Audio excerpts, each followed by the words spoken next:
Do you have a theme song? I do have a theme song. Oh, for real? I have a theme song. I do. Fire. And Ben made it for me. Ben's one of our producers. He plays bass and he makes beats fire. Word. Fire as fuck. But new episode of One Could Argue. I'm here with my dog Chase. What's up, good? man? What's good? Thank you for having me, man. This is Of great. course, man.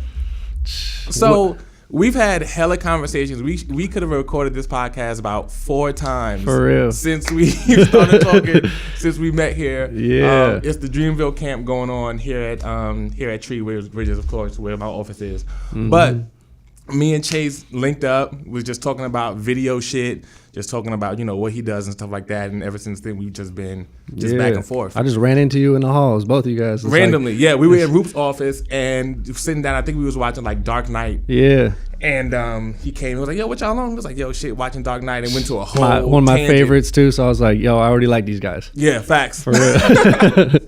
So shit, man. Honestly, let's just start from the beginning because I know this whole situation has gotten crazy for you. Yeah. In a very short period of time, as far as people like seeing your photos and stuff like that, and bringing so much more attention. I think you got like 5,000 followers in like 2 days or some crazy shit like that. Crazy. So, of course, we got to go back to the beginning. Yeah. Like, where did all of this start? Like, how'd you start into photography, just period?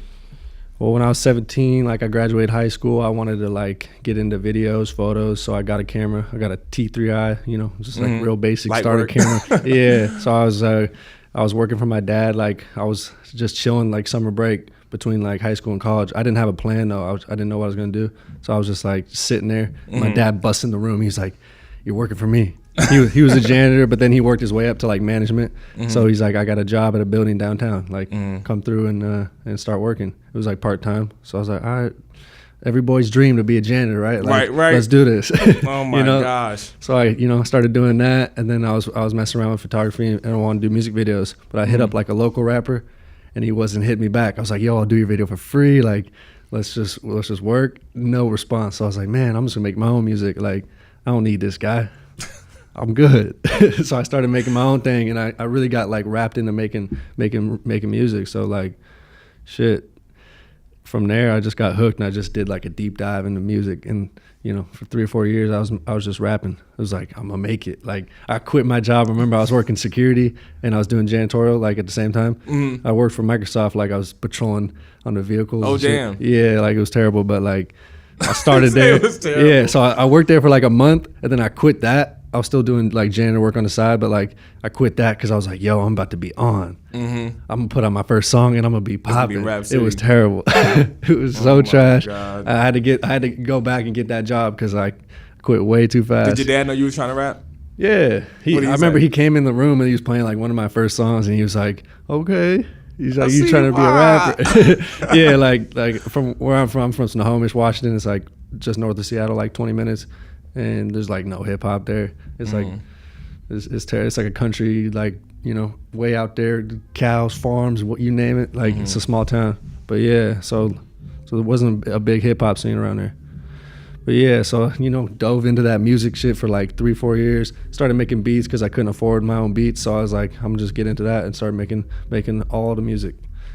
And I just got stuck in that wormhole for years. Ended up getting burnt out from that. Long story short, around 2017, like December, I got that same Canon T3i, and I wanted to do photos and video. And I was like, let me just dive back into like what I started doing, Right. what I wanted to do when I was 17. But I just didn't have the opportunity. So I was like, I'm gonna just make my own. And then I made connections through rap, from like being in the studio or meeting people. And I hit up one of my buddies, Mexi Jake. He's like a rapper from Seattle. And I was like, "Yo, let me shoot your music video for free. Like your next song. Like if you got a song for me, I would love to shoot it, and let's make it happen." And he was like, "Bet, let's do it." Damn. So that was my first video coming back from like shooting my own videos, selfie mode, like when I was a rapper, and like editing that. I remember one time I got a video, right? Like this is just a random story. Like I got a video shot for me for one of my songs, and the guy was in like film school or whatever. He bailed on me. Like after he shot it, he said, I don't have time. Like I'm in school. I got to finish this project. Here's all the files. Go to town. So that was the first time I really edited my own video. I was like, wow. Like I really have to learn this because I want the video to come out. It turned out fire. Like for my first edit, turned out pretty solid. So you was legit had to edit your first video. So that was by really yourself. like my first taste of like editing. What did you edit in? Final Cut. Final Cut. Still the same. Yeah. So everyone that wants to know what I edit on, Final Cut. Yeah. Lightroom for photos. Final Cut's it's amazing. It's simple. Have you ever used Premiere? No, not once. I use Adobe After Effects a little bit. Mm-hmm. Yeah, like I'm decent like at like effects, but I still want to get better at that. Like it's just a whole nother world though. Yeah. Big time. And I feel the same way because I dabble in Premiere from time to time. We had that conversation, but more so for like TV stuff. Yeah. Because they have a few more things that have the functionality better for that. But Final Cut literally has everything in the same application. I don't have to move from Premiere to After Effects and back in, and it makes it real tricky. Yeah. But to that point that you were saying, I think to the point you were saying, I think it's dope because it just shows that with you dipping off and doing the rap thing, when you came back full circle to photography, you were able to utilize those relationships that you made as a rapper to be like, yo, let me shoot this show or let me whatever. So I think it's interesting to see how things like that really make you more confident in knowing that the time wasn't wasted.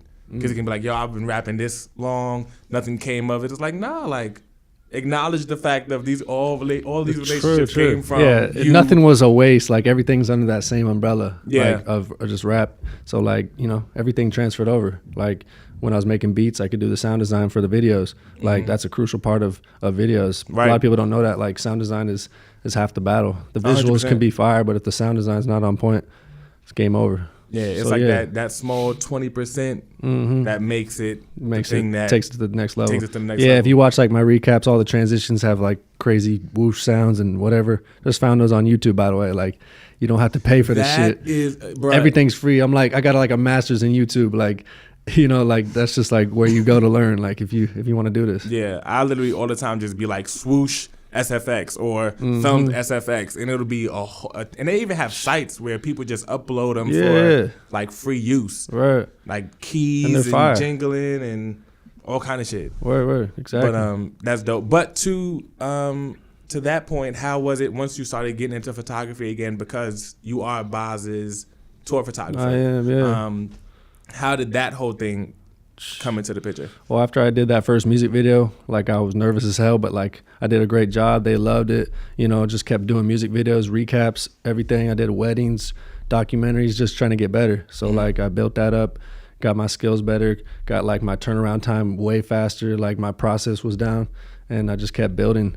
And after like once I met Boz, it was at Bumbershoot in Seattle. It's like a big festival. Cole was performing, Boz was performing, Kaz, like a lot of Dreamville and like a lot of Seattle acts.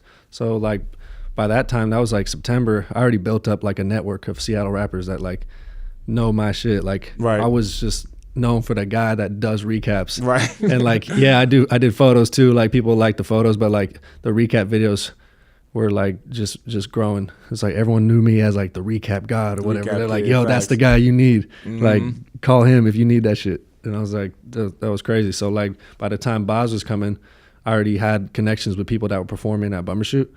So I just hit them up. I was like, yo, I'll do your video for free. Some people I haven't worked with before. And he just so happened, his name is Grinch. He's like a local legend in Seattle. Like he's got a couple big songs, but like he was like performing right before Boz. So I hit him up. I was like, yo, I'll shoot your set for free. Like I've always been a fan. And he was like, yeah, let's do it. So like it was just crazy the timing because there's like 5, 6, 7 different stages at Bumbershoot. And he just happened to be on the same stage as Boz right before. So I just stayed around. Like security knew me, and I just stayed around backstage, and Boz came out. I was like, yo, dude, fire album. Shit was crazy. And then he was like, thank you. Then he went on, killed it. I did like my 3 songs in the pit, shot some from the crowd, gave it to, I met Boz and Night Train like after the show, did little portraits and whatever, and sent it over next day, and they loved it. Then there it was just they're like, you want to go on the road? And I was like, I do. I definitely do. I will be there for That's sure. That's fire. That's important because even to that point, and this is sort of similar to the point we were saying before as far as that time not wasted. Like you being like, yo, I'll shoot your shit for free. I think that's one of those hurdles that a lot of creatives are dealing with right now because there's the conversation of knowing your value and getting paid for your work. And it's like, there's a million, if you want to get into this field, there's millions of people that want to do this. Millions. Facts, yeah. So it's like, I think the easiest way to break through that and give someone an advantage is to be like, you know what, I'll do it for free. Because that already is like, free? You know what I mean? And then if you have the skill set on top of it, because even if you was willing to do it for free and you hadn't had time editing your own videos and getting your sound effects and stuff together, it would have been like, yo, like, I'm not gonna run with this kid for too long, even though it's free, because the work is it's trash. Gotta be, it's gotta be on so point. It's just like being able to acknowledge that and see like, yo, me doing this thing for free, and then later on, of course, it can turn into an opportunity to make money. But there's also so many other ways that you can be paid from that, whether it's experience, being able to go to different cities and states you've never been to before, on top of just like, yo, like, this is actually just hella cool. I get to hang around with Bobs. I get to be around with people from Dreamville. My first show was like a local headliner, but he's like one of my favorite rappers, and like he didn't have a videographer that night, so I shot the opener. I contacted the opener. That's how you get on. Like, you hit up the openers. They have no fans. They need content. They're trying to build up their name. So free content is like their favorite thing. They don't have a budget for you anyways. Yep. And they want that. 100%. It's like you give them photos and videos that are just decent. You don't have to be that amazing. Like, they're not expecting crazy quality, and that's a chance for you to build up like your skills, build up your network. And I ended up shooting the headliner's video that night. He posted the next day, got like 5,000 views or whatever. People start recognizing you. You're like, man, that's crazy. And you get to be on stage, like seeing these people that you look up to, like killing it. And you're right there. Like, and people get to see you. People get to see you on stage. Like, that's all stuff that's like, yo, like I'm becoming famous. I'm becoming not famous in that weird way, but like, yo, like people are like, yeah, I seen you on stage at the show. Like, that puts you in a different tier of person. That helps you be able to maneuver through certain spaces, and that's all stuff that is of value that isn't. I can't put my hand on, and it's not like $100 bill, but it's like that's something you that can though. Like, for real, like I was like I got into a JID show like when I first started. It was like I think late January and of 2018, and I was on stage, and like there was some guy in the crowd that saw me, and he hit me up, and we did a music video. You know, he paid me. Like, facts. Just from seeing you on stage. And he just found me online, and he was like, yo, I want to work. And I was like, that's crazy. He met me from just being on stage. Just being on stage. At a show, yeah. And then, you, like I said, you show up with the quality. And it's like, if he was like, yo, you know, how much y'all going to pay me? Well, it's not a paid gig where it's like, well, you know, I got to get paid. I know my worth. It's like, bro, shut up. I ended up doing 4 recaps that show, all 4 performers. I don't waste my time like I do every person. Like, nobody's doing that. Yeah. When you're getting paid, you really can't do that because, like, you know, you gotta focus on the one client. Whoever paid you, and right? Make them happy. Right. Yeah, like if you're shooting other people, you're wasting time, which I understand. Like, I didn't understand at the time, like, why the guy that was shooting the headliner wasn't shooting the openers. I was like, man, he's missing out on a great opportunity to like build up his network. Right. So I shot everybody. That's a really good point, and I think those are all things that when you're trying to get into this field and you're trying to, I guess, come up with a blueprint of how you should function, it's like, okay, what are all of the ways that I could put myself at an advantage? Of, okay, I know I came to shoot this person, but if y'all not going to kick me out the pit once they get off, I'm going to shoot you, I'm going to shoot you, I'm going to shoot you, I'm going to edit everybody's shit. Yeah, they didn't kick me out all my photos spread across 4 different platforms. Facts. And it's all that attention coming right back, and it's just like... From day one, I did that. Like, every show was like 3 or 4 recaps. I was like, who's going to put that time in? I was like, I'm going to separate myself just by getting better. By doing 3 or 4 recaps a week, nobody's doing that. Plus photos, this is game over. And I think that just establishes the work ethic, and you realize as things get more hectic, it's like, yo, I've already been doing more than enough out the gate. So now that the workload is actually heavier, it's like, I sort of been doing this, so this is just second nature. Right. It's like it's gonna have to be a real extensive challenge for me to be like, yo, this is a heavy workload. Word. Like, even with me, like doing a podcast and stuff, like having done videos for so long and tried to start making beats and stuff, I started learning so much about so much different stuff to where it's like, and we have a squad. Like, I got me, it's me, Rup, and X, we all shoot. Yeah. But if push come to shove, you put any of us in the situation, if it had to be just me setting up the lights, you ready? You've done it all. I'm ready because I've already been doing it. And I think that's an advantage that most people don't always look at, And it's like, yo, you're cheating yourself. Like, you have these opportunities to put yourself in a situation to build up the mental strength and the skill sets to walk in any room and be like, yo, what you need? Oh, I can do that too. And I can do that. Oh, you need a recap and you want some photos? Bet, gotcha. You need some graphic design work, and I'll do your flyer, and I'll whatever. And it'll be fire, and it'll be quick. Like, exactly. Videographer's taking way too much time. Like 2 weeks for a video is way too crazy. That's ridiculous in this day and age. It is though. And I think it's because, you know, you have to have that structure and you have to have that plan, and you got to be able to. Like I said, and everything doesn't have to be super amazing over the top. Sometimes it just needs to be clean. Like, I just need something of quality at a base level because it's absorbed so quickly. There's so many people that's just gonna watch it real quick on to the next thing. But people who watch something and know every time I've seen it, it's at least been, the color's been fine, the lighting's been good, the cuts have been clean, I'll keep on coming back.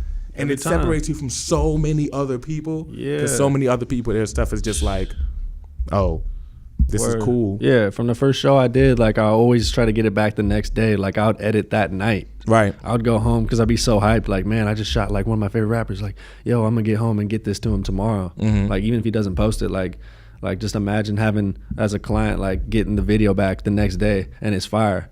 Like, the quality's still gonna need to be there, but you gotta put that time in. So I'd stay up all night. My girl would be like, "What are you doing?" Like, come back to bed. I'm like, no, I'm too hyped. I got to get this video done. Facts. Like, time is of the essence, especially for recaps. Like, you want to get it over as quick as possible. As soon as possible. And there's just so many little nuances of it all that people overlook. And it's like, yo, I know I just spent 4 hours at this event and I want to go to sleep, but if I just spend an hour just getting this done, and sometimes we've done recaps and got them sent back the night of, and people have been like, yo, what like the hell? Never happens. And as soon as they get some more work coming in, we the first ones they hitting up like, yo, easy. Are y'all available? And like, it's because they know, like, the feedback, the turnaround time is impeccable and it's gonna look great. So important. It's so showing up early on set or at the show. Being there to let them know, like, okay, what's the lighting situation here? Do I need light panels? Do I need such and such? Should I get a third camera? You know what I mean? Like, that just gives you time to make them feel like you actually care about their event. Yeah. And it gives you the opportunity to make sure you can do your best work. We've gone places and it's been hella dim. Like, I'm like, yo, I thought it would have been, the pictures we saw online of the space looked super bright. Now, I think that camera just clicked through. We lost it. Did it? No, we still going. I think I'm back. Oh, okay. Damn. Oh shit.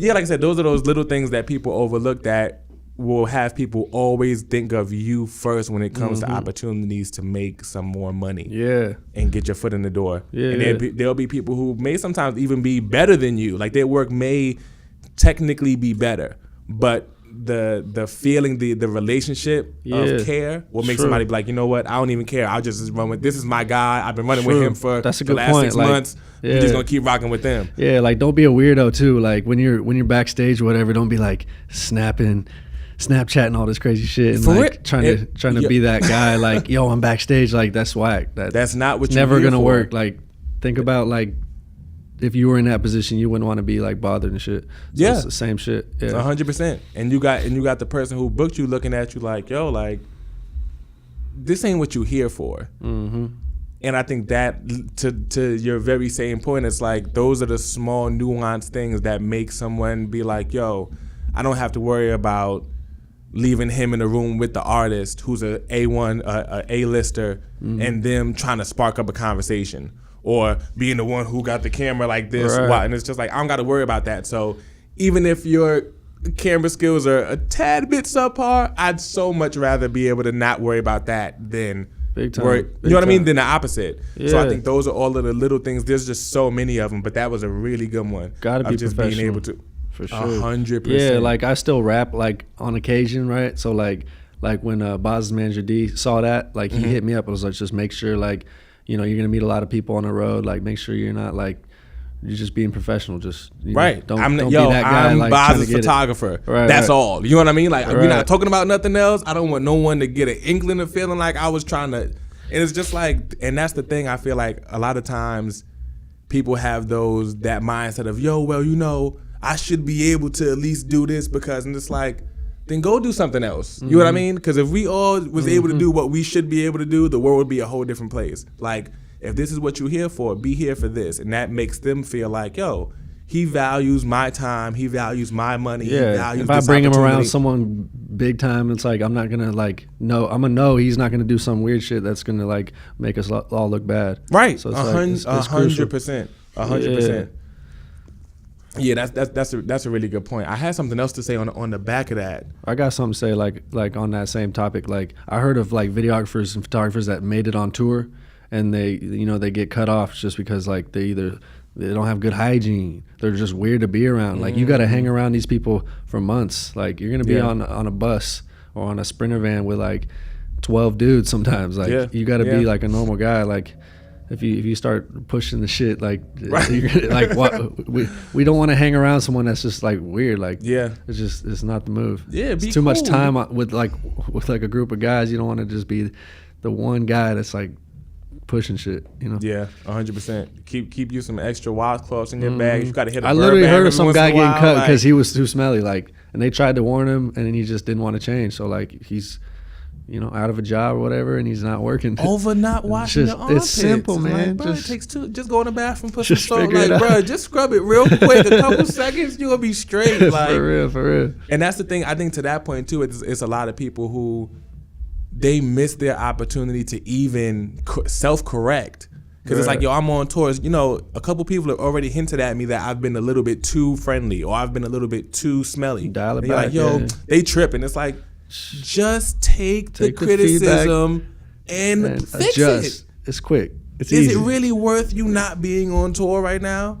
Like, that could have turned into anything. For real. And it's just like, yo, bro, there's so many times in my life where I look back and I think about times people tried to correct me on something, and my initial thing was to be like defensive and be like, oh, well, for whatever reason. Took it personally or some shit. Took it personally, and then I look back and I'm like, yo, that could have turned into this and turned into that, and now I'm just stuck starting from square one again, trying to find someone to restart the process all over again with, when I could have just been like, all right, cool. Just fix that one thing, and you didn't have to go through all that work. If they ain't bringing it up for no reason, you stink. Like, bro, you stink, bro. Like, or they won't even bring it up. Like, you just got to be self-aware. Yeah, it's not easy though.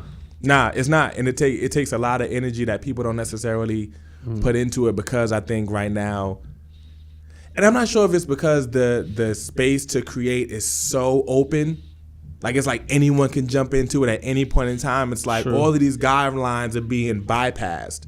It's like, oh, there is no criteria for being able to pick up a camera and just anyone can end up in these opportunities. And I think that's the crazy part, because even though so many people can just be like, yo, I'm a photographer, it's still those people who pay attention to what we're talking about right now that cut through and become the ones who were like. And quick too, like you just got to show up, do good work, do it quick. Really simple. Yeah. Not easy, but it's simple. Yeah, 100%. Yeah, 100%. So on that note, in regards of now, like what does improvement now look like for you? Like, what are some things that, as you're editing or doing videos, that you're looking at, like, okay, here's some things that I'm working on to perfect my craft even more at this point? Some things I learned, like on the first leg of tour, was like, it's all about moments. Like, you don't want to post like a 2-minute video when 30 seconds would have done good.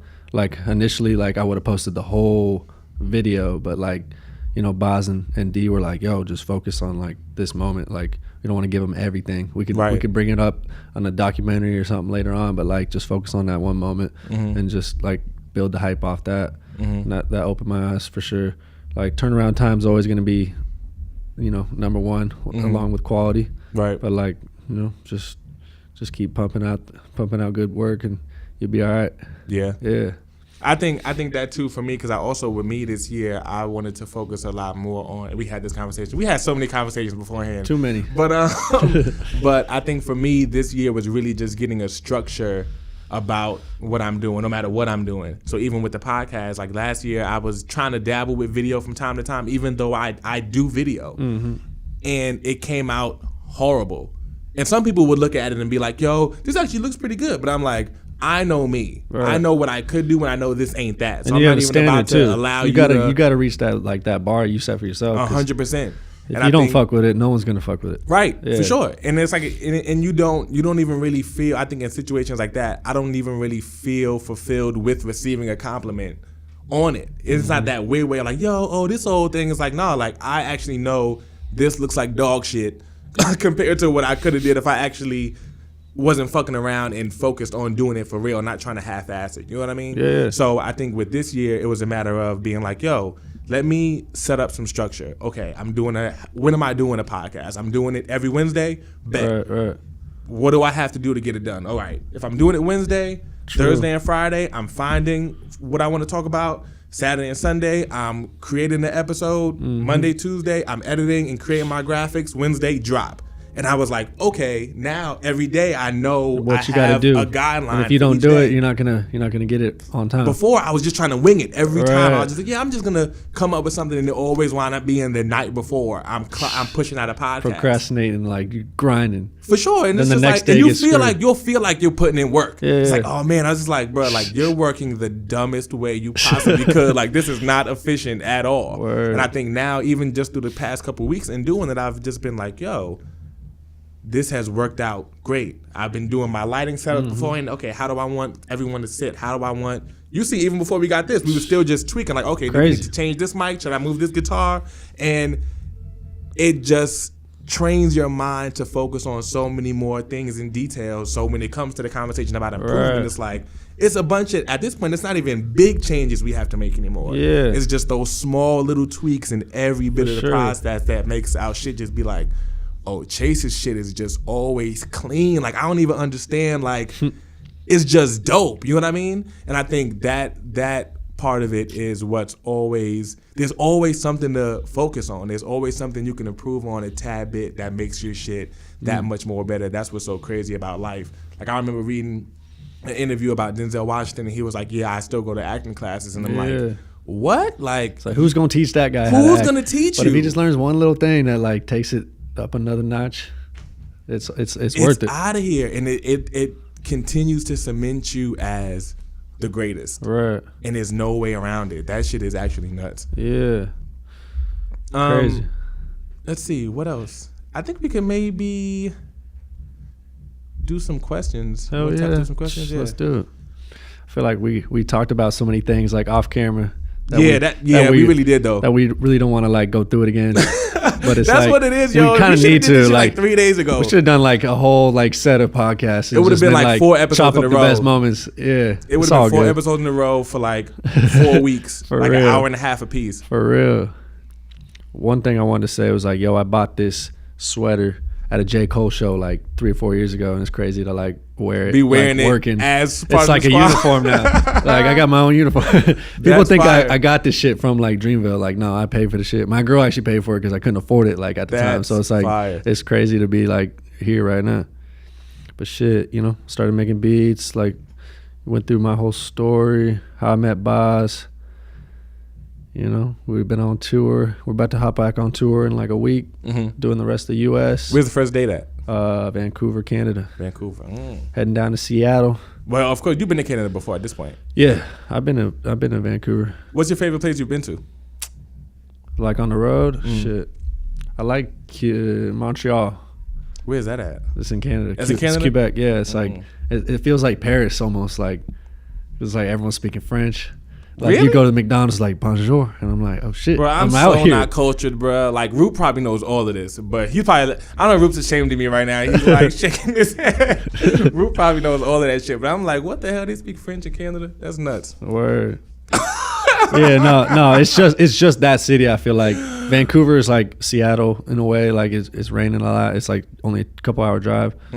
But yeah, like that was just like it felt like a whole different, like it felt like Europe. I never been to Europe, but we're going. I never been to like Asia. I never been really outside the country except for like Mexico, Canada, like real quick when I was younger. So yeah, it's crazy to be able to get out there and like experience. Yeah, Miami and then was cool. in this magnitude, you know what I mean? Not just, but it's like, yo, I'm out here moving with one of the best labels in the world. Label, you know what I mean? Rappers. My favorite. It's like, man, I'm really traveling the world with these guys. This is wild. Yeah, that's nuts. I want to talk about like photographers and videographers how they like build their own style. Like you got to have your own style. Like what's going to separate you from the next guy? Like right.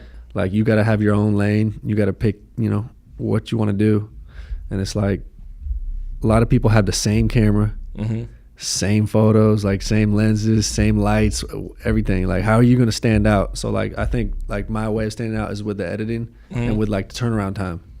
Like we're going to talk about this like a million times. Like turnaround time is so crucial. Like I wouldn't be on tour if it wasn't for turnaround time. I sent that video to Boz the next day and a set of photos. Like that's always a good thing to do. So it's like you know, editing, how you edit and how quick you edit is the way to stand out. That's how I do it. You know, just having consistent style. I know with me when it came to style,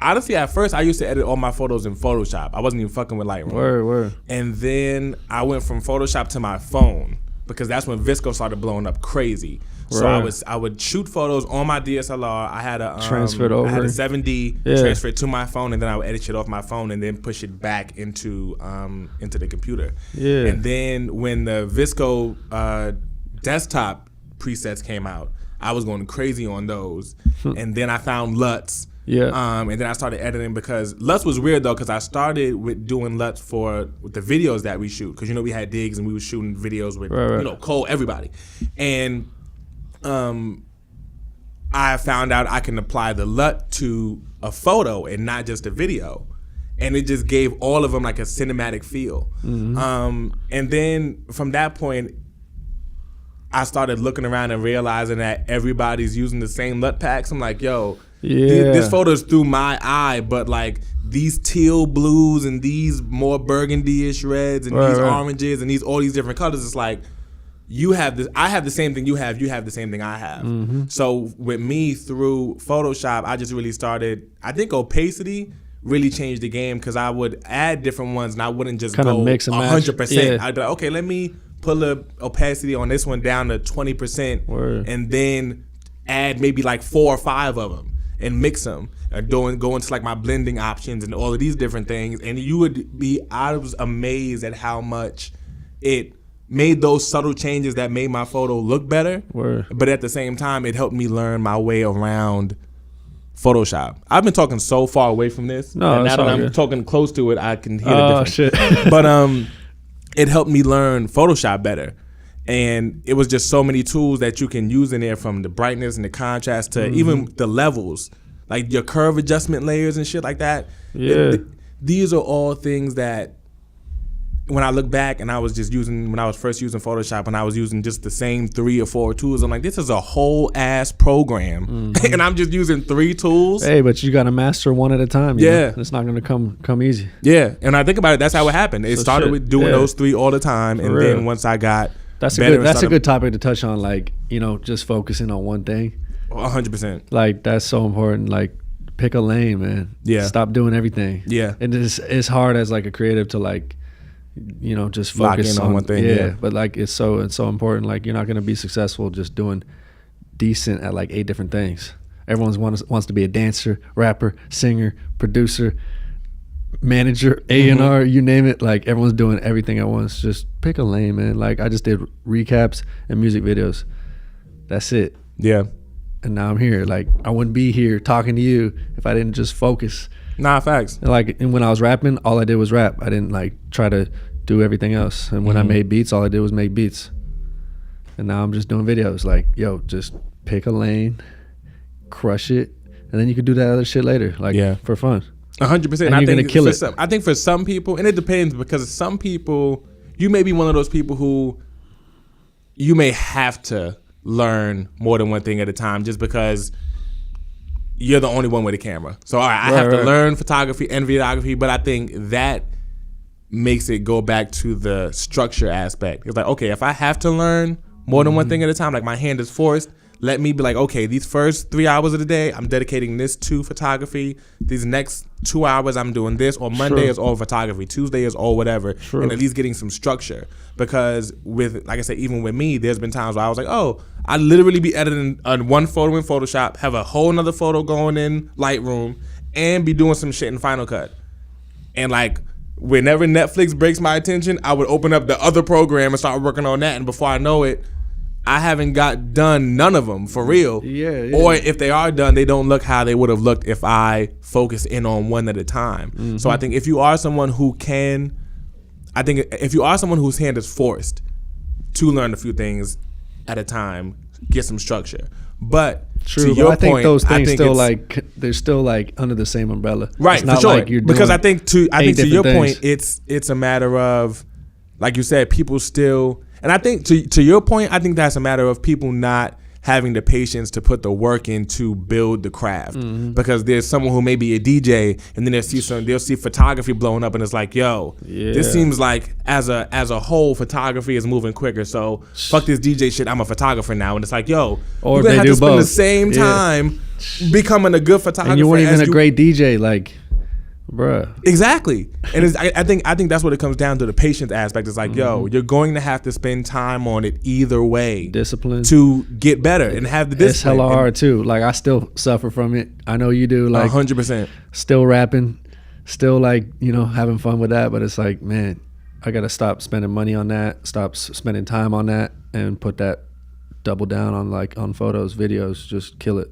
Yeah, and pictures. At least till you're in a situation too. If what your goal is to make money off of something, or get yourself in a situation to become great at it, like, yo, like you said, revisit that later. Yeah. You can or do it in your free time. Like, okay, my main focus is doing photography. Yeah, you can still have fun. You can still have a hobby. Like, it's and you'll still learn in the meantime. Right, if you're still fucking picking up a guitar randomly from time to time or whatever, you may not keep or retain as much information, but you'll still have that muscle memory of having picked it up from time to time. And then when it's time to move on to the next thing, it's like, yo, I still been dabbling in rap from time to time. So, okay, when I revisit, my pen is better than starting from nowhere. Mm-hmm. But at least in the meantime, my photography game is top tier. Yeah. Plus, like, just from rapping and like making beats, like, I know what I want, like, as a rapper. Right. Like, when I'm making a music video, like, I'm not gonna send some whack shit because, like, I know what it's like to be on the other side of the camera, like, and now it's just about, hammering down and just killing it. Like, just fucking focus, man. It's not that crazy. Yeah. But that'd be the hardest part, It's like super focusing hard. on something and just being.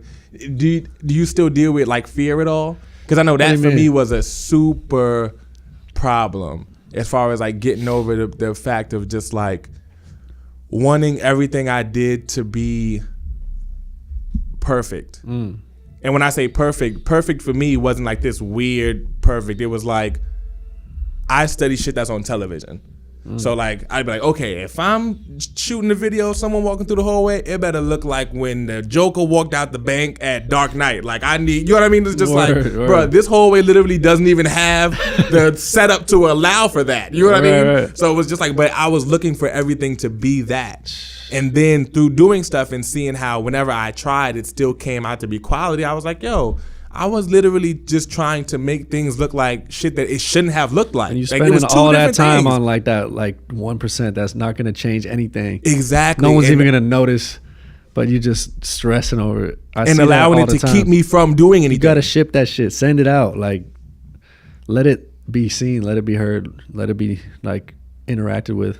Mm-hmm. Then you can feel like what's working, what's not. Like, I don't know if a photo is going to go off until I post it. Like, I'm not going to spend 1 million hours trying to like get the shadows just right. And right. Like, yo, just get it out there. Yeah, because it'll be the shit that you think no one's going to fuck with. That pops off it's everywhere. Like, yeah. But sometimes I do shit that people be like, oh my God, yo, that shit looks amazing. Then I'll be like, man, are you fucking kidding me? Did you see the photo I posted yesterday? Like, it was the one way that better. Took me 8 hours? Like, what the fuck, bro? Every time. Every single time. That shit be having me bugged out. I'd be like, so like now. The photo you took no time on goes crazy. Goes nuts. Like, all right, sick. That's the one. Like, but hey, whatever works, right? Like, yeah. And then, but I think through that, what's crazy about that is speaking to the first question of finding your style. True. You pay attention to those moments, and then it's like, okay, this is what stuck. What about this stuck out to this person? Right. Was it that way I colored this, or did I do my dodge and burn, or did I do whatever? And it's just like, yeah. Oh, and you gotta hone in on that.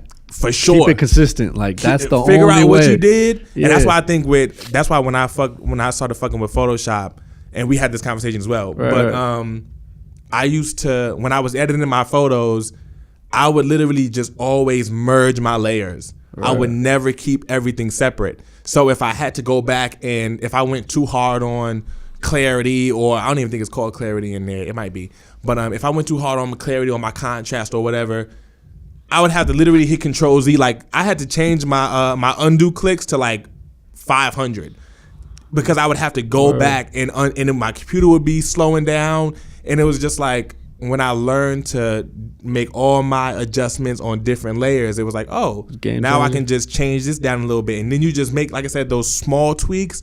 And it's like, this looks so much better. It was just overdone. There's nothing wrong with the photo. You just had to bring the opacity on this one down to 80, bring this one down to 30. Keep it simple, man. And like, keep it simple. Everyone's going crazy on the effects. Too many effects on one video. Just like simple. For real. And I think it's easy to get excited because there's so many plugins. You can there's do so that. much shit. But then like at the end, cut some things out. And then it turns out fire. That's hella true. Because a lot of times when I edit videos, I send them off to Groove, and he'll be like, "Yo, I fuck with how you did this, but this is just too much. Just like tone it back just a little bit." And that's why now, literally, if I do start editing something, whether it's a video or a photo, I'll go as crazy as I want. And then when I get to the end, literally what you just said, I'll be like, "Okay, let me peel this back. Let me peel this back." And the same with production. When I was making beats, I was like, yo, I'm gonna make the most abstract, crazy, and I'm listening to the beats that I like, and I'm like, these are simple as fuck. Yeah.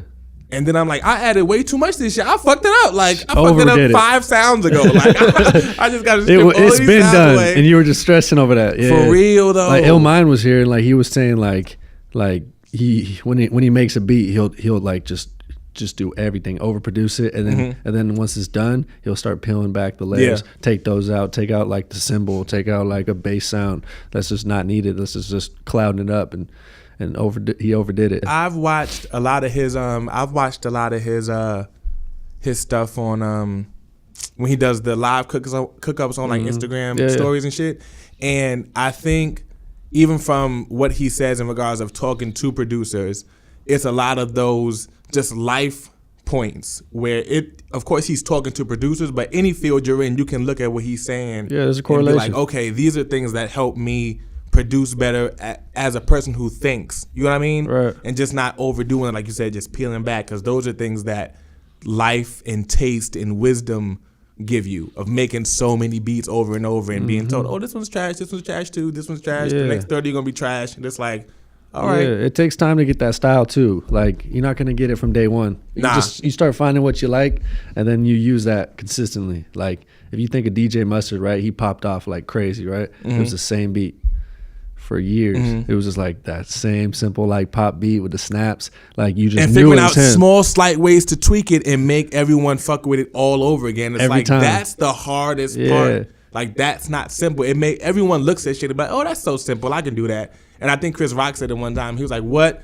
Why else would we create anything if we didn't look at someone else and be like, oh, I can do what the fuck you doing? And it's like, if that gets you started to try it, then fine. But once you get into it, you're going to realize, one, it's not as simple as I fucking thought it was. And you don't even want to do that lane because it's already taken like. And then I got to find my own way to do the shit anyway. Find your path. And that's why I think when you're start to finding your own style, I think don't be afraid to look at someone else's shit and copy their shit. Because sometimes that's the only way you're gonna get started, by having some sort of. That's mode how you find your to style. You go take off of. like your favorite things from like 10 different people. You mesh it together, stir that shit up, and that's you. You add your own little sauce to it, and you're good. That's that's all you need. And it doesn't have to be huge. It has to be something slight. And through time, through experience, through living life, you'll find that. Just go back. Just go further back. Like, okay, who's a photographer from 50 years ago, 100 years ago? Don't always look to the people who's within the same era, within the same 10-year window. Right. Like, who's in this? Yeah. Like, we was just looking through that contact high book the other day. Yeah. Who's the guy who shot LL Cool J on that one shoot? Who shot the Great Day in Harlem photo? Take your who favorite did whatever? things from that. And just Find find out how to little do tweaks. it. And just tweak it. Yeah. Yeah. And I think also I was talking to one of the homies, this dude named Ahmad Barber. He's a fashion photographer. He does like a bunch of stuff for like Harper's Bazaar, like all kind of shit, like crazy. But he was just saying, like, because me just being in this position of mostly doing all of our stuff ourselves, I would look at those photos and be like, yo, these are crazy. Look at the clothes, look at the whatever. And I was putting all of that on the photographer. And then when I was talking to him, he was like, nah, like, this person does the style. This person finds where we're going to shoot. This person lights where we're going to shoot. This person does the makeup. This person does this. And I'm like, yo, there's 10 people. Yeah, but he fucks with all of them like their own style too. Right, 100%. Yeah, like, and I think that's one of the things that can sometimes discourage you because you don't know how much goes into something. Right. So it's like you just did your one photo. And you're like, yo, why my photo don't look like that? It's like there were 10 people involved in making that. Shit. Yeah. And that's not to say you still can't do it, but it was 10 people, bro. Probably like, thousands of photos just get that one. Exactly. And it might have happened on accident, like even with that's all a that. very good point. Right. That's a very good point because I was looking at it wasn't this book, it was another book, and the dude did a photo. He did a shoot with Ice Cube. I think his name is Chimodu. I think that's his name. But he was like, yo, I linked up with Ice Cube. We sat in a hotel room for like 4 or 5 hours, and he was like, these are the best 2 shots I got. Because I was just thinking, yo, if I take my camera out and I shoot, it's gonna be A1. First photo. First shot. Nah. And it's like, bruh, if you want to get the emotions and the feelings that these photos have, this ain't no run and gun. Like, there's a time for that. There is run and gun shit that you can do, and it looks cool, it looks great, but there's a different type of photography. And I think it's to that, understanding like, okay, I want to be a photographer, fine. There's a bunch of different types of photographers. Do you even know what types of photographers there are?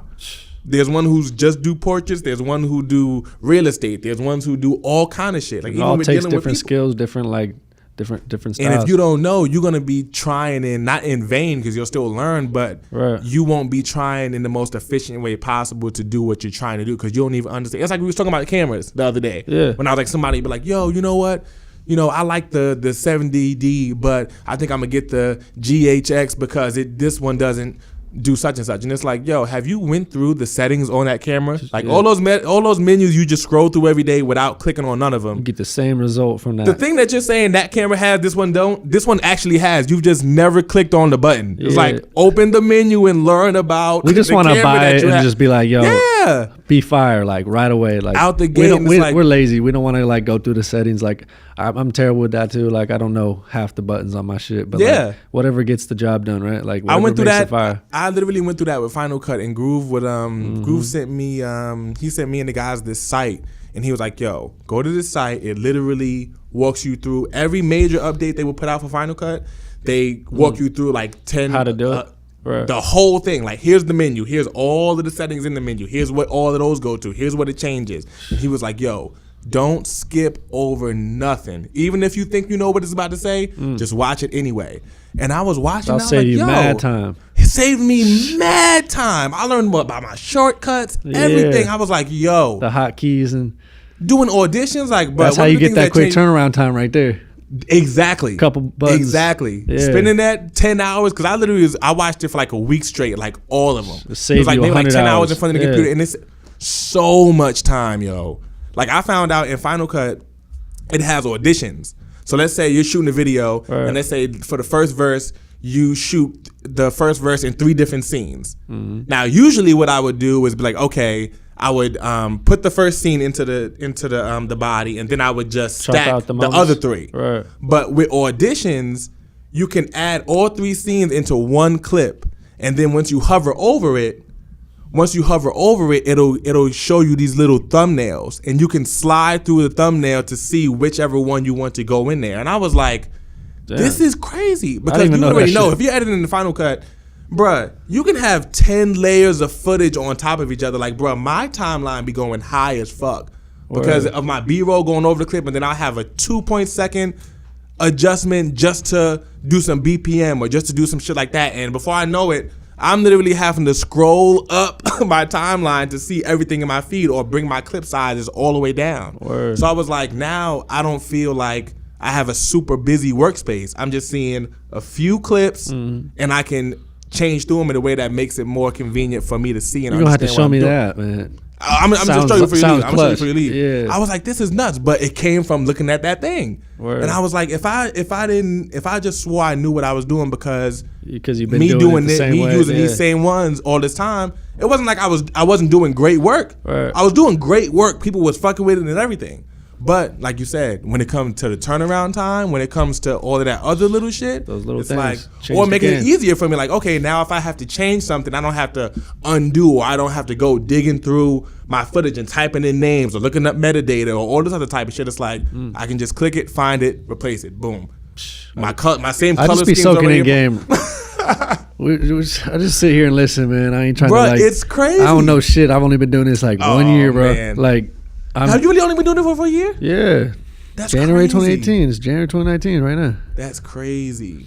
It's like, man, I got a lot to learn. Like, But I've been doing it for a long time. It's a year. It's a year. It's since a long you picked year. up Like, video, and it's- but yeah, to the point True, we had true. before, the rapping and all that other shit, Right, that right. all helped bring it to this. so point. really it's been like 7, but like 7 years. That sounds about right. one video year, That just sounds video. about right. Like, see, that's what happens when you focus on something. Like, Yeah, shit facts. can happen quick. Facts. You put that time in. Like, I Facts. was working full time, 40 hours, and then I could edit on the job sometimes. Before my job, after my job, I was shooting on the weekends and I'd edit the whole week. Like, it's not you got to put in more than 40 hours. You're not gonna make it off 40 hours. 100%. You got to put in like 80, 100%. 100-hour weeks. Like, you're gonna work weekends. Like, I worked every weekend for the entire year. Like, I didn't have one day off. So it's like, man, if you want to make it, you gotta like You put gonna the time in. have, like I said, One day you can take it everybody wants easy. to do that. One day, maybe like 5-10 years. And then I think at that point you're not even gonna want to. And that's one thing that bugged me out when I was looking at Letterman when he left nighttime, whatever. And it was a big deal. And then a few years later, he literally pops back on Netflix doing the same thing, but in a new medium. I'm like, yo, True. you He not retired gonna want for to like stop. 6 months. You've been doing it for so long, you're not gonna want to stop. He's Like, probably you're going gonna crazy. He was probably like, yo, I can't sit home no more. Like, I got it. Even with fucking Barack and Michelle. Right.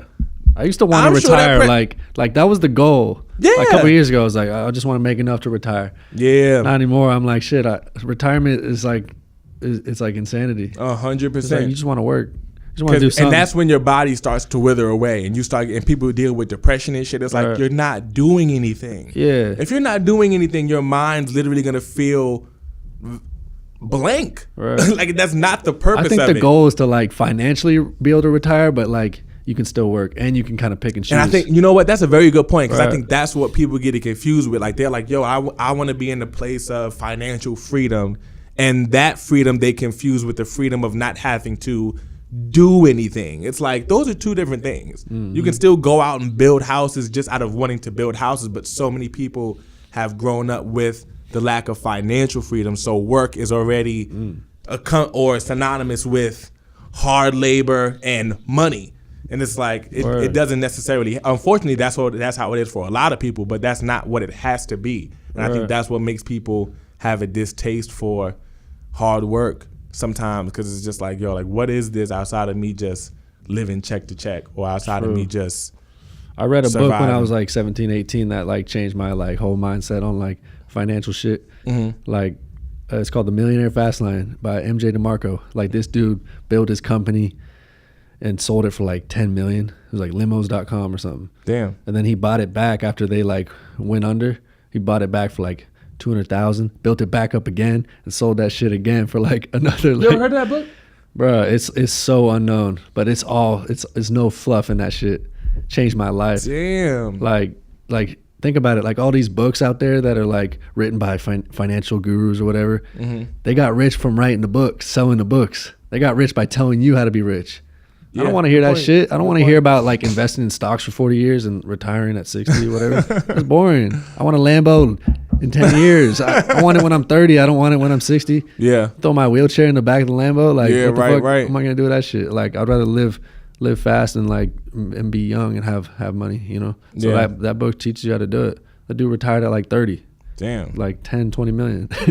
Like, that's who I want to read about. Like, I want to know how he did it. And he just talks about the mindset. He actually just dropped another book. Like he just does writing for fun because, you know, like we said, he's bored. He's always wanted to be a writer, but he never could. So like, he just, you know, now that he can do whatever he wants, he has the financial freedom. He can just write. He doesn't have to worry if it's going to pay the mortgage, you know. It's like, yo, he really made it. So like, I'd rather learn from someone that did it, made it happen, twice, and then soak up the game. I read that book a million times, bro. Damn. I recommended it to 1,000 people. No, I'm nobody ever reads that shit. I was like, bro, you're gonna. But you know stuck. what? You know what? I think that goes back to because when it's easy, and I've definitely went through this. I've went through being addicted to learning. I think you can get so addicted to learning shit that you think you're doing shit and you're not. It's like, yo, like I remember I tell people all the time, one day I literally got up and I was like, yo, I'm going to go to the gym today. And I got online and I watched like 45 minutes of workout videos. And when I watched the last video, I literally turned around and went to sleep. Yeah. I was like, I feel like I worked out. I don't learn all these. I'm like, yo, you still haven't done shit. And I think that's the thing. I think people get so addicted to learn. Like, yo, I read this book on this, and I'm just like, yo, okay, what the fuck did you do after you read the book? Yeah, though? That's half the battle. Did you invest $1 in anything? Did you put post an hour a video? into anything? Anything? And it's like I read the book though. Word. And I think that's the thing. It's separating that action with the action of actually putting the pedal to the metal. You don't even need that much like knowledge. Like everyone knows, because people work out, to eat less, you'll be all right. It's not the info, it's like the execution. It's the Nobody execution. So many people aren't executing. Right. They're not. And it's like I said, and I don't know, I think that's one of the things where it's like at the same time, this shit's not for everybody. So I'm not mad for people who literally there are, like I said, there's a purpose for all of these people. It's just like I was having a conversation last night. People would be mad at people who go to the club all the time. It's like, yo, if there's nobody in the club, who's buying the liquor that's keeping this company in business? Who's buying the table covers for the VIP? Who's flip side, how they gonna pay the bottle girls? Someone's got to do that job too. Someone's got to do it. Someone's got to like fucking work at the airport. Like exactly. Someone's got to do TSA. Someone's got to fly the plane. I'm not mad at you like at all. Having like, a job is cool. Do, like I love having a job. It's like it's consistent. Like that's what it is. But it's like there's no highs and lows. It's just like you're just coasting. Like coasting. And some people want to coast. Right. And if that's what you want to do, fine. But if we're walking over into having a conversation about how do I become top tier, how do I become one of the elite people who make millions a year and do shit like, facts. We got to have a whole nother conversation. But if we're not having that conversation, then I have no gripes with you at all.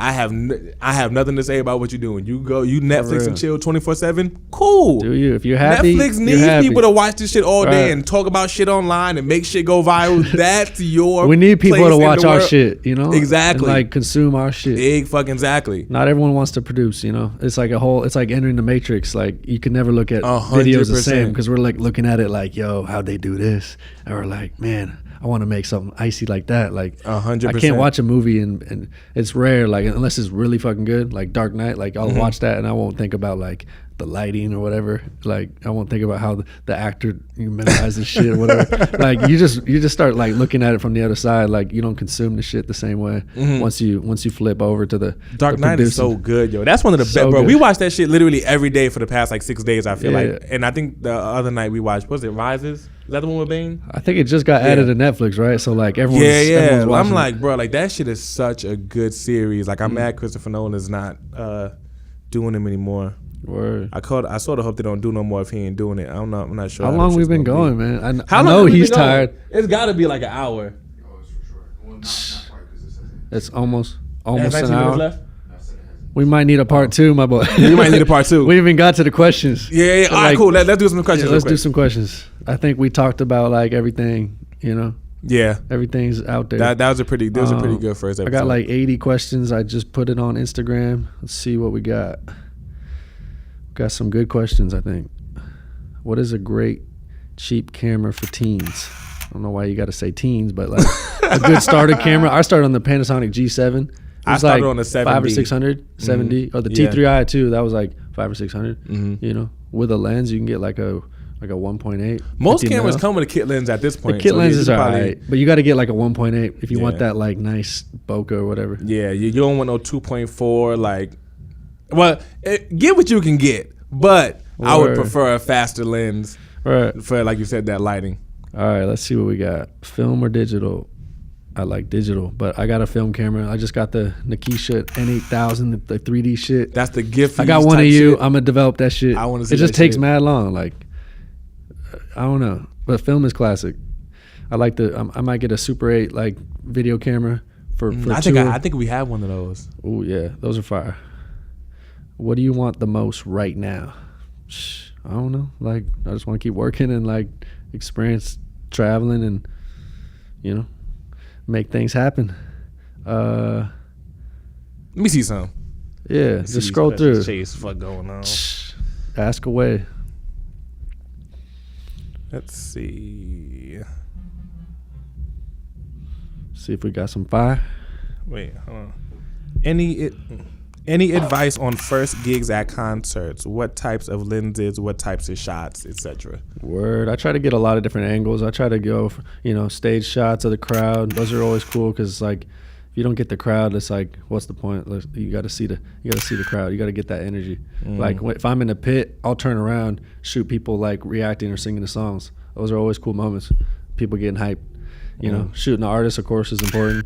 I'll shoot from the back of the crowd. I'll shoot from the deck. I'll shoot from like a random spot backstage. You know, just get a bunch of different stuff, and kind of plan out. I plan out my transitions. So like if there's like a pole, I'll like move to the side. A lot of my transitions are in camera. But I mean, I'll add a little sauce to it, like in post. But like you got to do it in camera. Like I'll like if someone points, I'll like throw my camera like like that. That's how you get the icy shit. Like, for real, that's a fact though. I'm known for my transitions, so I like to keep it like, you know, exciting. Like no one wants to watch a boring recap. Like start right away. Like, you know, 2 seconds or less. You got no time. Oh my god, nobody's gonna watch your shit if it's like Roop, how 10 many times seconds. do we talk about this? Bro, all the time. Same with beats, same with rap songs. No, people's attention spans are short. Like you have to have some cuts, some BPM, some whatever in your shit within, like you said, the first 2 seconds, or someone's gonna be like, "Yo, scroll to the next thing." There's a million things. Yeah, that's a hella good point. Word. That's actually a fire. Next question, please. I'm just kidding. Next question. What was?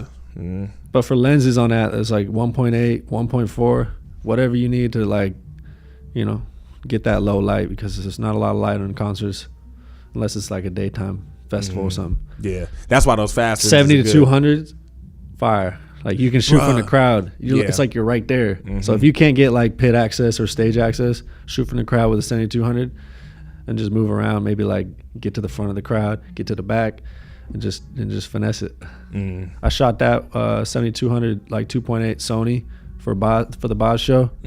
Clutch. You know, if you look at that video, you see me from the crowd. Like I was really far away, but I zoomed all the way in. You know, got the crowd going crazy, and some from backstage. And shout out to Jason Beyond the Mannequin on Instagram. He had that lens. He rented it because he was shooting for Bumper Shoot. Super clutch. Damn. Without that lens, I might not be here. Like I'm sure I would have got like another opportunity, but like, you know, that shit was clutch. All right, let's see. What else we got? Come on, y'all. There's some fire in there. You gotta. Let me see. Just start. What exactly does your signature filter do? It's tuning up the red and blue as far as I can see. Like photos? I guess so. Red and blue. From Jasa Casa. No, I try to add like a lot of clarity, a lot of sharpness. I just like really simple, clean fucking shit. I don't like blurry shit. I like portraits like just of the person. I don't like I like wide like group shots, but just when it's there, you know, wide shots of the crowd. Those always are dope. Do you usually go heavier on your clarity or your sharpness? Because I used to go. Okay. Not too heavy because it could look almost like fake. Yeah, bro. Just honestly, enough. Just a little bit of everything. Like you don't want to overdo it. Just like producing and whatever. You don't want to overdo anything. Sometimes I actually drop my clarity down, like even below 0. I'll go like a -5 and then punch up like an extra 10 points on like sharpness. I go like 30, 40. 30, 40 on sharpness? Yeah. You definitely can. You honestly, you know what I fuck with a lot? And you probably can do it in Lightroom too, but in Photoshop, the sharpness tool, because you can just go over. I would just go over eyes or just go over a mouth, and it makes it stick out so much more than everything else, and it just gives it like a depth of feel. I did that the other day. Like it was like a blunt, and like I put a mask around it and like highlighted 100%, that shit. Like 100%. So I want that blunt is a game changer. No pun intended. That's a game changer. Well, one thing, it was like my camera. Everyone's asking about what camera I use. I use the Sony A7 III and like a Sigma 50mm like 1.4. How do you like the Sigmas? It's amazing. It's the best lenses. I'm about to get the 35 Art Sigma. That's what I've been hearing about those art lenses. There's Sony's good for low light. Evan shoots with it, he used to shoot with the Sigmas. You ever heard of Evan 5 Points? Nah. He's photographer from Atlanta. He used to shoot with a Sigma. I'm not sure. I think he shoots with Leica now. But Leicas are cool too. Yeah. Yeah. Sony lenses are fire, but they're just mad expensive. Sigma's like the middle ground. It's like good price, still just as fire.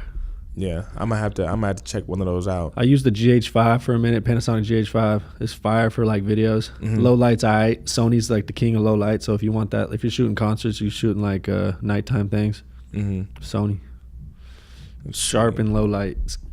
It's killer. What was your biggest challenge? Biggest challenge? I don't know. He don't know. I don't know, man. Biggest What's your favorite thing about Seattle? Maybe like fucking, trying to balance a job and putting time into my craft, like that's not easy. Nah, mopping floors is like a physical job. Like you get tired, like you get home and you're like, I'm good today, I'm not doing shit, I'm just gonna watch Netflix and go to bed, do it all again tomorrow. That's a good point. To that point, I think it's important for anyone who is a creative and has to work. Don't be fooled into thinking that you have to quit your job and be sleeping out of your car to be a creative. Don't do it. Like, don't fucking do it. Like, keep your job. Do what you need to do to maintain your income every 2 weeks. Yeah. That's money you let can it have learn for food, from for my gear. story. Like, I quit my job at 17. It was like, yeah, I'm about to be on. Didn't happen for 6-7 years. So like, hey. Yeah, like if you that can't money keep your job, in. and most people can, it's just there's this false narrative that you have. It's like people put them in a situation of most possible struggle for. It's like that whole struggle didn't help your journey at all. Like you could have totally avoided that and been able to have food to buy, have money to buy food and gear and all kind of shit. I was just talking to DJ Millhouse about that. Like, you gotta it's nice to have that consistent check, so you don't have to take certain jobs that you don't want to do. Exactly. Like, but I still did like everything, like, because but that was still I was a choice. Just trying to get experience. Yeah, right. That was still a choice. It's like nowadays I kind of have to take a lot of gigs because it's my main income now. So like I got to focus. What was the other one? Seattle. What's your favorite thing about Seattle? I like just like, I don't know, the scenery. Like, there's mountains like an hour away. There's downtown. There's the water. There's like a desert. Like Eastern Washington's like flatland. Like you can get everything in Seattle. It's just a beautiful city. A lot of talent there. A lot of like a great hip hop community. And it's just, you got to come out there, man. It's I'm gonna amazing. have to check it out. I definitely recommend it. On that note, I think honestly, man, like what these last few days, even in regards of just seeing how your trajectory has sped up so quickly, how has that experience been for you so far at this point? Just as far as like seeing the photos just be everywhere. Like I seen you put Instagram earlier. You was like, yo, my whole explore page is like, my photos. It's like 3 or 4 of mine in like a couple seconds. I was like, this is wild. I didn't even check it like when the Kvle photo like really popped off. Like I'm sure it was everywhere. It was like, man, I'm getting tagged by like XXL, Complex, whatever. I was like, this is insane.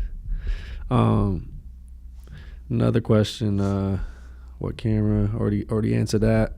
Sony A7 III, don't forget it. It's icy for photos and video. But you might try out this 1DX Mark II though. I might, but it's expensive. It is kind of expensive, but it's a good camera. I'm looking forward to even if you rent it, I think you're gonna fuck with it, bro. Right. I definitely think I will. Like I always love like all the footage from that. How to edit photos like you do. Lightroom. I use Lightroom. Someone asked me Photoshop or Lightroom. I never done Photoshop really. Like unless you want to do like, making someone's skin like nice, but like I don't do that. I like to keep it like natural. Like I like candid moments, like where you just hanging out. Like he just snapped a candid of me on this podcast. Like that's probably gonna be icy. Yeah, like I don't like the portraits like where they're looking at the camera as much, but I still do that. Where am I from? Seattle, obviously. What camera lenses? Already touched on that. I got a 50mm 1.4 Sigma. And I have a Sony 28 f2. It's pretty icy. It's like a wider lens. And that's really about it. I might get the 35. 35 is nice. Just a lot of like, what's your camera on this? What's your plans for the future? I think we pretty much answered everything. I feel like we went to a lot of detail about a bunch of shit. Yeah, which is probably for sure. more than questions they even knew to ask. Plans for the future. I'm trying to build up my YouTube. Diamonds Dancing is like my music video platform. Like, it's where I want to build up, like, and put like underground artists on. Like, I want to make, you know, my own video for them, put them on the platform, you know, get them more fans. Like, nice. Everyone needs that.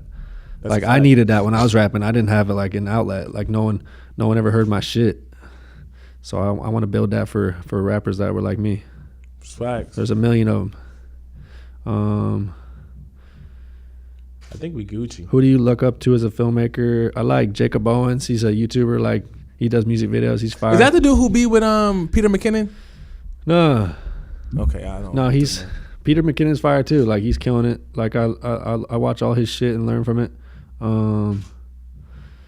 Cole Bennett's killing it. Cole Bennett's fire. My boy Dylan Fout from Seattle, he's killing it. He does all Travis Thompson videos. He's fire. I'm about to check him out. He's killing it. How important is Instagram for a photographer? Everything. Next question. Anything else you want to talk about? I think we might have. Yeah, Someone said Windex or Pine Sol. Pine Sol. When I was a janitor, I didn't use any of that. Like, we had like, you know, Straight like stronger shit. I don't know what it was called. It was like Glance or something. Jesus, that sounds like there was a bunch. Clear. Yeah, for real. Cleaning products. For real. Which podcast are you on? It's called One Could Argue. If you listen to One Could Argue podcast, you would know. y'all. If you want to shoot a music video but don't know what vibe, nah. Come on, man. We got to do better than this. It's all the same. You thought I was tripping? I was like, bruh. Someone asked me if I can give them $300 to buy a lens. No, man. Get to work. Get a job. I don't know. I'm not the guy. To that point, do you have a girlfriend? A job. Do you have a girlfriend? I have a fiance. I proposed last year. No way. That's crazy. Not, 2017. So like the end of crazy. 2017. I went up to Vancouver, Canada. We went up to a mountain. I proposed on the mountain. Like, wow. It was epic. Nuts. We just recently like went back up there and visited. So I love Vancouver. So we're starting off the next leg of the tour in Vancouver. I love it there. Wow. It's like another Seattle to me. Like, I just love Vancouver as a vibe. That is nuts. Yeah. Shout out to Denise. She's amazing. What's up, Denise? What Congratulations. Yeah, speaking on that, like, sacrifice, like, yo, fucking, I'm never home. Yeah. People don't see the bad sides of the shit. Like, oh, shit, you're with J. Cole. Oh, you're with Boz. Oh, you're on tour. Like, it must be amazing. Like, oh, my girl doesn't like that. Like, I'm gone. Yeah. Like, when I was there, like, I was working every weekend. Like, you know, you got to sacrifice the shit. Like, you're not going to see your family sometimes. You're going to have to miss birthdays. Yeah. You can't hang out with everyone. Yeah, you don't have time. Like, that's man, people don't see the other side of the shit. Like, even with the sessions here, like, I did an interview with Complex, right? Some people might know me from that. Like, that was a bad move. Like, I got a lot of heat from Cole, Dreamville, everybody for, like, you know, posting that shit because they wanted to keep the details, like, under wraps. Right. So, like, I had to apologize to Cole. I had to apologize to all the Dreamville. Like, that was a bad time. Like, even though I'm, like, doing good and everyone's like, yo, how was it to be with Cole? Like, yo, he didn't fuck with me. Like, right. Like, I lost all their trust because, you know, I got excited and told like some details about the, you know, the whole session. So like, right. That's why this podcast is more about like me, and we're not really talking about that shit. Right. But yeah. You know. And that's an important aspect of it because it goes back to what we were saying before. Like, there are parts of it that are nuanced that you have to understand. It's like, once you in a situation like that, once you, just like me being here at the studio, there's these sessions going on. It's not for me to be on Instagram like, yo, look at Cole in the kitchen, look at this person. It's like, facts. The people who came here, who paid to be here, who was doing this is for them. This is for me to just make sure everything is flowing how it needs to from someone who's a part of the studio. Like I say, even for you as a photographer, it's like, yo, there's certain things that we have to check on first. There's certain phone calls I got to make first. And I've told you about mistakes I've made, jumping the gun, posting shit to Twitter. And before it was just like, yo, like, nah, like, there's a chain of command. And I think when you get into a field, like I said, if those are things you don't want to buy into, then do your own shit. Yeah. Don't be like, yo, I want to do I want to do marketing for y'all, or I want to do photography for y'all, or whatever. If you want to live by your own rules, don't ask to be a part of someone else's structure. And like I said, but in the meantime, if you do, it teaches you how to be on one accord. It teaches you how to build relationships, and even with those types of fumbles, you learn those lessons, and it's best to learn them as quickly as possible. For sure. And then you're able to bounce back, and you re-up, and you have the understanding. And now you won't do that mistake again. For real. If you do, that's and there's on so you. many other mistakes that you won't make just out of the caution and the memory of what it felt like to be in that experience. Big time. And then you get better. And I think that's so important for photographers and anyone who wants to be creative or just handle someone else's image specifically. It's like you have to make sure you're checking in with people. Anything, if it's any doubt in your mind, any question, just be like, you know what, fuck it, let me check first. No one's ever gonna bug out on you for checking first. Right. And like I said, you build that trust, and you regain it. And like I said, you're a better person for it. I've so many times been like, oh well, this should be able to, like I said, I should be able to do this. This shouldn't be a problem. And it's like, that's actually a huge problem. I totally wish you asked me first. You know what I mean? For real. Molly will hit me or Groove will hit me and be like, yo, like what the fuck was you on? And I'm like, oh shit, bro. Yeah.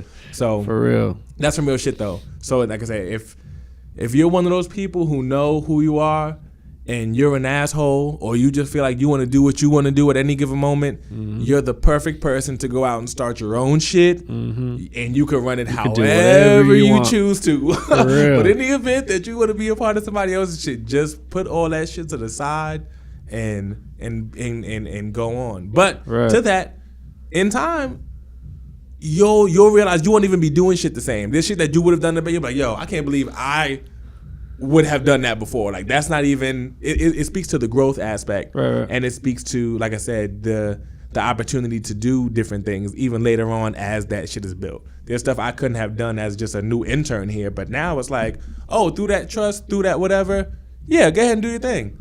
I don't mind it. I trust the fact of you have an understanding of what is too far, what's not far enough, what fits, and then you're able to do it. And but that comes with patience. That comes with patience and understanding. Discipline, patience, focus. That's some real shit. It's a common theme on this one. Yes, it is. Someone said, how do you work for Dreamville? Do what I did. Like, shoot something for free. Kill it. There you go. Like, just do good work. It's not about getting lucky. It's more about just like being prepared for the opportunity. I'm sure I would have had this opportunity again. Like I met Loot or whatever and JID and all Earth Gang like in January. I wasn't that good then. Like I did those recaps and they weren't fire. I didn't get the opportunity. But then, I got better. Kept going. And we find ourselves here. Exactly. I think that's a wrap. I don't know if I see anything else. Fire. Someone said, do you still make beats? I don't. I still rap sometimes, but like I've just been rapping on other people's beats. It's just fun. I use Final Cut, Lightroom. I got some plugins. Let's see. Signature filter. I ain't giving you the sauce, man. You gotta develop your own style. You don't want my shit anyways. Like, it's a fact. You're not gonna do it as well. You're not gonna be look like Chase Fade shit. Yo, yeah, dude. Yeah, I've had that happen so many times. Oh man, you look just like this guy. Like, you gotta break out of that. It takes time, but you'll get out of it. You may start with that, which is fine, but you definitely want to break out of it. Word. Well, shit, man. Thank you for having me. Thank you, man. I think your shit is Chase Fade on Twitter and Instagram. Make sure y'all follow Chase. Yeah. Check him out. Follow him. There's still shit going on downstairs at the moment. We're still in the middle of this thing, but there's a lot of amazing things going on. And make sure you follow him. Stay tuned in. Follow the One Could Argue podcast on these guys are everywhere podcasts are, Spotify, SoundCloud, everything. Social media, all that good stuff. And I'll see you guys on the next episode. Chase, I thank you, my guy. Thank you for having me. Bet. Lit. That shit was fun.